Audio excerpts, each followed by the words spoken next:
Hi, I'm Christine. I work on Honeycomb, which is a new data tool for exploring your machine data. And before that, I spent 2.5 years at Parse building out analytics and leading our web team. Today, I want to talk about how to build a culture internally that values developer experience and maintains that throughout the growth of your company as you move from a small, tight-knit team to something larger. A little bit of background. I love developer tools. All of us love developer tools. That's why we're here. I love the multiplicative effect of making the lives easier for the folks who go on to build some smash consumer app or some cross-industry platform to save lives. When I hear about someone building something cool on top of my tool, about someone teaching students or curing diseases or something, I feel like that's what impact is. That's what influence feels like for me, to not just make my corner of the world better or my corner of the world better in the way that I thought was going to happen, but seeing these unexpected benefits kind of multiply and grow and propagate throughout the world. I like thinking a lot about how to make their lives better.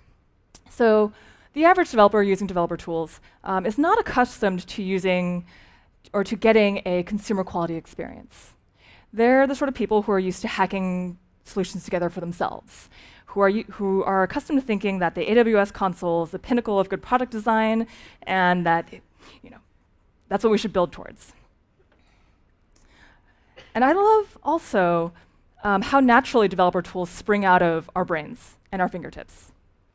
Very few of us set out to build tools for ourselves, right? We're working on something else, we're working on our day jobs or our side projects, and something sucks. We realize that there's some point of friction, something's broken, and while we're at it, we may as well fix something about this workflow, about our process. And that's what's so fun about this industry. More than any other industry, really, despite the unsexiness of just building tools, these things start out as passion projects. These things start out with you as the only customer, where you are completely empowered to fix the problem for yourself and get that dopamine hit of, yeah, that was awesome. This is great. I'm the best. And this fact that you have this custom-built solution for you and your workflows means that you're incentivized to make it as smooth as possible for yourself, as nice and as excellent as possible for you to be the user of your product. But once you start to share your product, once you start to try to hand it off to other people who might have different workflows, different use cases, you start to experience this tension between what made the product so great for you and what's necessary for other people to adopt it, for other people to work it into their workflows. And as you grow, you've got this tension between these two factors, the immediacy and the intimacy of your own problem versus what is necessary to make it grow, what is necessary to make your product accessible to others. Let's take a look at what this looks like on some axes. So this is you at the origin, happily working on your own problem, scratching your own itch. And there are a couple qualities that make this spot the most in tune you will ever be with the developer experience of your own product. Feedback loop is basically short-circuited. There's no one else to talk to, there's no one else to ask, hey, did that fix your problem? Is this working for you? You can just kind of check the box, fix it for yourself. You've got a kind of very small surface area, right? This is just your use case, just your workflow. You're really just solving your own problem, so you can keep the whole project in your head. And as a result, this intimacy that you feel with the problem is infinite, essentially. You're totally familiar with what you're using it for and how you're trying to solve it. And this intimacy, this understanding, this intimate familiarity with the problem is what leads to good developer experience. By putting yourself in the shoes of your developers, you're going to care. You're going to want to make it better. You're not going to want to have inconsistencies and broken links and documentation that doesn't explain anything. And so anywhere we go from here, from you in your garage or basement or office, working on it by yourself, we move away from this perfect setup for evaluating and optimizing developer experience. So as we move along each axis, as the world changes and as our constraints change, we're going to need to find different tools and use different techniques to hold on to this intimate understanding of what we're doing, how we're solving problems, how our developers feel about us. So these two axes, let's start off. The x-axis is, we'll call it growth, or the size, the stage of your company. And we've roughly divided it into early and growth stages. Obviously, this will vary by your company. Really, I see early as maybe under 10 to 20 engineers. Essentially, this is the stage before you have hard boundaries and specialization, before you start making memes about the other people in your company. This is where everyone's still wearing lots of hats. Everyone is still kind of dabbling around and sharing responsibilities. On the y-axis, you can think about this as sort of the level of exposure you're comfortable with. Internal opportunities primarily involve your team. External might involve potential customers. You can think about this as how much forgiveness you're able to rely on, how much karma you've built up, or how much flexibility you have to make mistakes and try things out and experiment. Internal opportunities can be seized without risking your brand. And so each of these quadrants has a set of qualities that set it apart from the others, that characterize the sorts of opportunities you're able to seize to learn and optimize your developer experience. And as you move from quadrant to quadrant, thinking about this has to be a conscious decision. You have to always be evaluating, okay, well, what has changed in the last 6 months? What about our techniques is still working, what is not working anymore, so that you can still adjust for your developers. So this quadrant is a pretty natural progression from you being the sole founder or the sole maintainer of a project to heading up an early stage team. And here in this early quadrant, your team is still small, tight-knit. Maybe you were able to primarily hire from your network or hire from folks who have the same sort of background that you did or the same sort of background that you want for your target customers. But it's likely that they feel the pain of developers firsthand. It's likely that they have that context and they have an understanding of the point of view of your product. You might be pre-release. Maybe you don't have customers. I don't know. But the feedback loop is still very short. You've got a small set of people. Surface area is probably still pretty small. You're not, selling to Fortune 500s yet, probably. You're just focusing on solving your problems at a slightly larger scale. And so you're still pretty familiar with the product. You're still pretty familiar with understanding what's going on. And so really the clearest path here is dogfooding. It's going to be the obvious win. And hopefully all of you are doing it already or have done it. The important question here is why? Why is this important? What does this gain us? By integrating dogfooding into your critical path as much as possible, you're focusing on basically cranking up that dial of intimacy your developers have with the problem. You want, if there's rough edges, if there's things that are broken, if there are really awkward flows that folks have to go into, you really want your team to be aware of it as much as possible in order to spare your developers that frustration themselves. And this also includes dogfooding documentation. Most of you probably have code review processes for your actual code. Hopefully along the way, your docs are getting reviewed in some similar manner. It's not enough for one person to sort of just write docs and kind of throw it out there along with the product. I should feel the pain myself. I should work through rough edges myself. Ideally, if person A is writing the docs, person B on your team totally separately is running through them, pretending to be a user, pretending to have no context, and just figuring out what works, what doesn't. One of my favorite examples for this is Sentry. So Sentry, exception and crash reporting tool, they do a really great job of making their whole team use Sentry to build Sentry. So by living it themselves, by day-to-day basically having their tool be the center of their universe for fixing problems or for identifying problems, they keep that feedback loop really, really tight. They make sure that they are very, very aware of what it's like to be someone using their product, and they're able to produce that experience for other people. All right, so now that, let's say the team's the same size, but we've got a few more customers. We've got a few people that we're beholden to who aren't just our friends, who aren't just our team. And once we add people external to the company, you've got a little longer feedback loop. You've got a little bit more delay in, hey, did that fix your problem? Is that working? Your feedback loop might not even get closed in some cases.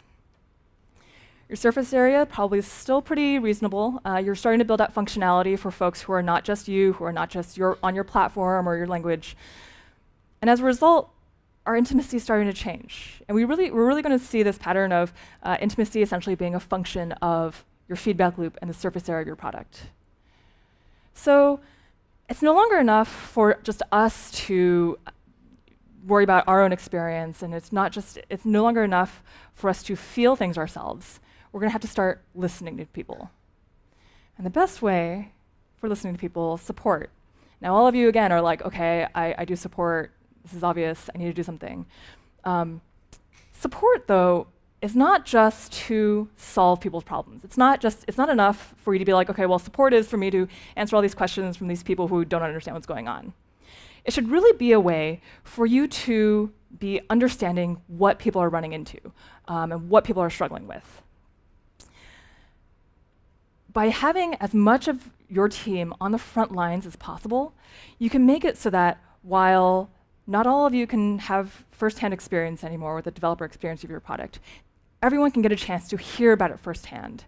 Everyone can hear about this person who completely struggled to set up your product entirely because this thing sucked about your docs, or this thing sucked about how you're doing some integration. One of the best things that I think we did at Parse is something called Day of Support. So the idea here is that the whole engineering team, if you're building something that affected users, whether you were on the backend team or the client team, SDKs or push, you would rotate through and spend a full day every few weeks, handful of weeks or so, doing nothing but manning the support inbox and dealing with customer emails. And this meant that you put aside your task list for the day, you put aside your preconceived notions of what you were responsible for, you put aside your ego, and you listen to people, and you use that to reevaluate what was wrong with your product. And sometimes, yeah, this meant debugging parts of your system that you had no context for. Sometimes this meant like poking around and trying to reproduce something in an environment that you hadn't set up in a few weeks. But this was good. And this is good. This sort of encouraging this sort of cross-pollination, this sort of stepping out of your comfort zone or your responsibility zone leads to the high-level understanding of the sorts of problems your developers run into. If you working on your product as not, say an iOS developer or something, are struggling to use or reproduce something with your iOS SDK, chances are some iOS developer coming off the street who doesn't really care about or who isn't as invested in making your product work for them, you're probably going to run into similar problems, or you're going to understand that a little bit better. So essentially this Day of Support did a really good job of giving our entire engineering team a snapshot view, high-level snapshot view of the sorts of problems your developers run into. And by doing it every few weeks, this meant if you came back a few weeks later after dealing with a bunch of support requests and making some cosmetic fixes to docs, if you still have people having the same questions, the same problems, you should really think about it as a chance to, okay, maybe there's something higher level, maybe there's something conceptual that is difficult to understand, and maybe it's not just the normal dumb support requests. Maybe these people have a point and we're not communicating it well. And this feeds back really well into documentation. Again, you start to understand, okay, I'm sending the same section of docs out every week, every time, the same sets of questions. Maybe there's something about the docs that are undiscoverable or incomplete or missing entirely in some way. If you find yourself having to write a bunch of context or always have caveats, maybe there should be something more about your defaults or something. Basically, don't just think about it as a one-off thing you have to do. Should be a technique for increasing that intimacy, for increasing your understanding of what it's like to be a developer on your platform. In general, in this early stage of your product, before you've made it really, it can be really hard to invest that time into your product because we're all engineers. And it's a lot more satisfying to write code than it is to write prose. But hopefully, this dogfooding and the support can really start to impress upon your team the importance of why. Why it's good to have a good developer experience, why it's good to invest time into shoring up your docs and your examples and your sample code and your experience, because if you don't, you're going to feel it when you're dogfooding, or you're going to hear about it when people write in to complain.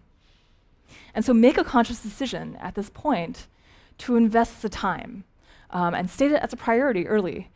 It's not being nitpicky, right? It's investing in a good onboarding experience, or it's investing in minimizing confusion for someone who's trying to put your new tool into their existing workflows. So embrace the opportunities to rotate through your team, cross-pollinate. And so everything that sucks about your developer experience is everybody's problem. And so everyone is empowered to fix it. All right, so let's say you've grown a little bit. Let's say you're making some money, you're a little more comfortable, and as a result, you might be attracting some different folks. You might be attracting some specialists who are really, really into your scaling problems, or who are really, really into your very impressive platform-specific technology of some sort. And maybe these are folks who consider a job well done to be tests passing, inputs, producing expected outputs. Essentially, these are people who consider or prioritize something other than optimizing the end experience of developers who rely on your product. In an ideal world, as we grew, we would only hire people who cared. And we would only hire people who feel this problem themselves. In reality, as we're in this quadrant, you have to make a conscious decision to basically counteract that, to encourage people to seek out that intimacy, to understand what it's like, why they are there in the larger picture, and find ways to boost that up for them. Feedback loop, your larger team, there's more people. Even though it's internal, it might be a little bit slower to get people's actual feedback. Being in the growth stage means that your product has grown. You've got maybe some verticals, you've got some varied use cases. Essentially, by being in this growth category, your exposure is it's a little bit higher risk to mess up publicly. You're starting to make big shots, you can't make high-profile mistakes, and so you want to leverage these internal opportunities of your larger team to get feedback in a safe environment. And so as a result of these two, intimacy, you've got not too bad, but you want to make sure that everyone is feeling this pain. So dogfooding was great when we were small, but as we grow, the efficacy of it decreases. Essentially, the specialization of your team can result in, honestly, just fewer people on your team even being exposed to the problem your product solves. The larger surface area means that it's also probably even hard for those few people to get a holistic view of what your developer experience is like. So how do we scale the effectiveness of dogfooding to making folks understand what it's like to be a developer using your product? One of them, starter projects are a great way to sort of nip the problem in the bud. To say, hey, great, I'm really glad you started. Rather than giving you a project kind of in your focus area, why don't you build something using our product? Why don't you solve something using our product? Why don't you orient yourself and understand what really the problem is we're trying to solve overall? And what the point, like what your role in this is. And my favorite, internal hackathons. This section, this quadrant, is really all about giving people permission to step out of their roles, step out of their daily lives, and use the product to be the user. So I really like the fact that Dropbox does their annual hack week. And this is a great way. Their API team views their hack week as this huge opportunity to get tons and tons of really concentrated feedback. Their API team gets tons of usage. They get a great chance to test out new features, things that are experimental. And ultimately, the feedback from a situation like this on developer experience starts to sound a lot like the sort of feedback you get from doing support at an early stage. You find out what trips people up, you find out what people are confused by, and so yeah, during hackathons, some cool things get built, but you also get everyone sort of leveling up on the familiarity with the product, with the philosophy of the thing that you've built. And so while there are cool apps and cool improvements that are built, you also get tons of fixes to your documentation. You get upgrades to sample projects. You get lots of little things that make onboarding new people a little bit better.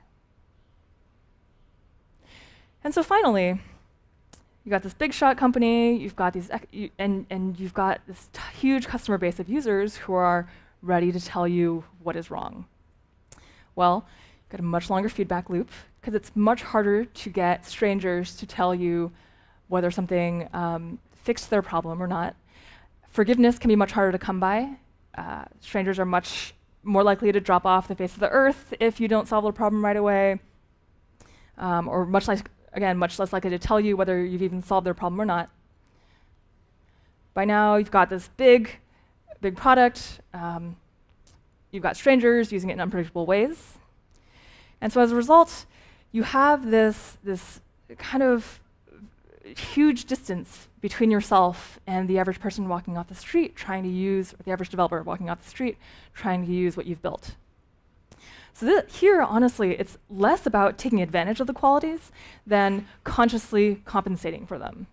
Okay, if we sort of let things progress naturally, we'd have a team who was pretty separated from the developers who are suffering, who don't really understand why anymore, if they're out of touch with the product or what you're trying to solve. And it's difficult to keep track of how people are suffering because your product has gotten so big. So, okay, how do we find opportunities to optimize developer experience despite all of these qualities? Well, you can go the other extreme. In the beginning, with dogfooding and support, the goal was to be the user and to talk to users. Well, hackathons and starter projects were great for being the user. Now, with growth, you've got all of these extra opportunities to talk to users. And so encourage your team to put the time in to go to events, to go to meetups, to go to external hackathons, to go talk to people who are sitting there with their laptops trying desperately to use your product. You should, as much as possible, remove this temptation to take your code and just toss it over a wall for people to use, because it's much harder to explain to someone face-to-face why something's a won't fix or why something is working as intended when they're sitting there being like, I just want this to work, what's going on?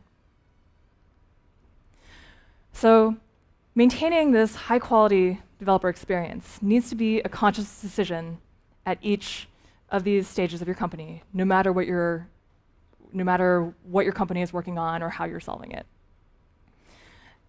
And it requires different techniques as these things change.